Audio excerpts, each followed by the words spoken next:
Oh, good morning. I'm going to tell you about my devotions this morning. So today we read from Luke chapter 20, starting in verse 1, through chapter 22, verse 38. It's really good stuff, like so good. I can't even believe it. So it starts with the authority of Jesus is challenged. And it just, okay, so the leading priests, the teachers of the religious law, and the elders came up to him, and they demanded, "By what authority are you doing these things, and who gave you the right?" So Jesus says, "Let me ask you a question first," which is, I think, a really good example of a really good negotiation because he's like, "Did John's authority to baptize come from heaven, or was it merely human?" He asked the question first. And it says they were like, human and Han and everything. We say this, we say this, we say that. So basically, they're just like, we don't know, because either way, it's going to be bad for us. So, and then because they didn't answer, Jesus was like, I won't tell you by what authority I do these things. And then next is the parable of the evil farmers. And I really love because basically, for example, a man planted a vineyard and then he leased it out to farmers. And then he moved to another country for several years. And then it was time of harvest, and he sent his servant to collect his share of the crop.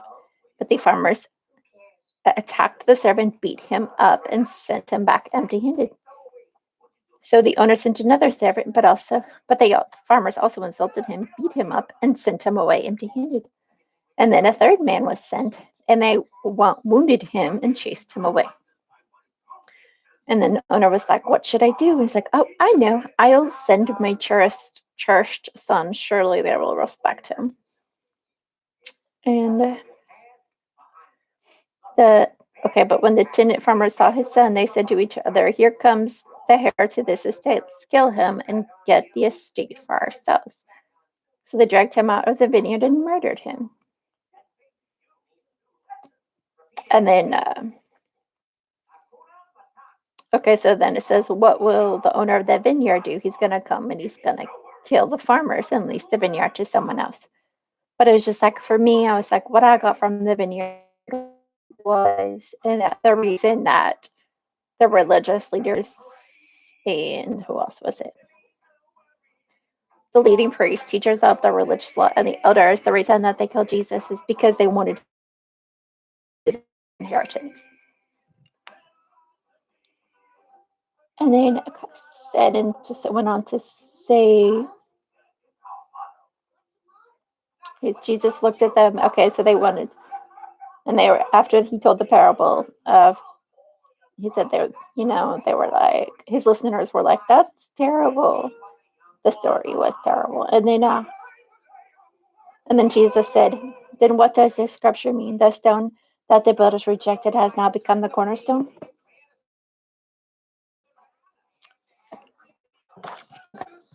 So basically, it says, what it means: everyone who stumbles over the stone will be broken to pieces, and it will crush anyone it falls.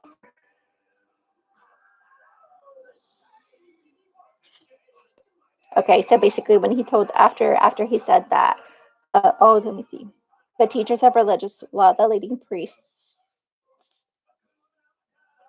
realized that parable about the farmer was about them, and they were the ones that were leasing the vineyard, and they were the wicked farmers in the parable, and they wanted to kill Jesus. And then it went on taxes for Caesar.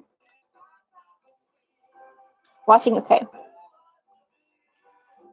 So basically, they were schemers, and so it says, watching for their opportunity, the leaders and spies pretending to be honest men. Beware. Okay, so they tried to get Jesus to say something that could be reported to the Roman governor so that they would go to arrest Jesus. So these honest men were like, "Teacher, we know that you speak and teach what is right and are not influenced by what others think." And I love that they said that he was not influenced by what others think. And he says, "You teach the way of God truthfully. Now tell us, is it right to pay taxes to Caesar or not?" So, and I'm sure we all know, he says, "Give to Caesar what is Caesar's, but the thing is, give to God what is God's." And I love that he says that. So they failed to trap him, and they were amazed by his answer, and he silenced them. They were speechless. And let me see.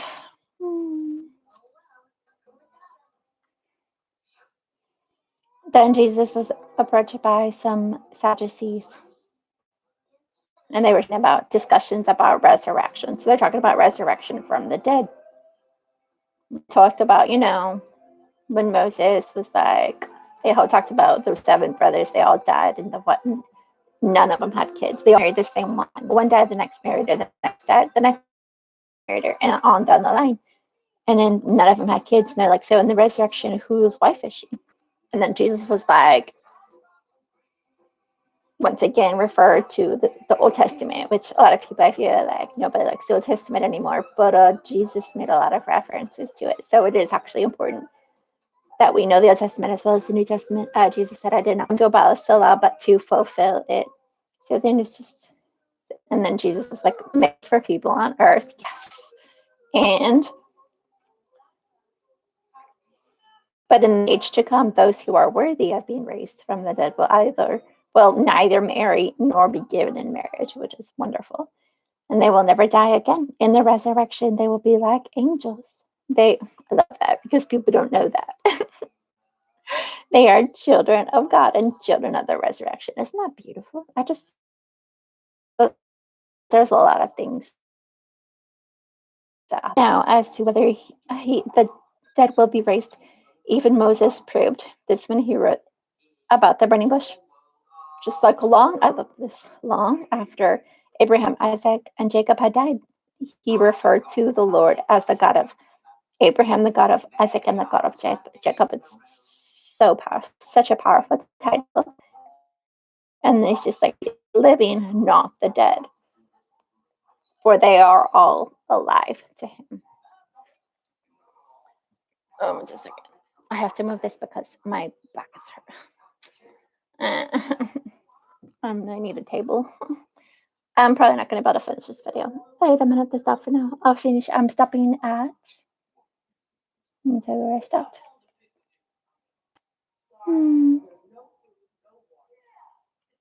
I stopped at 20, verse 38.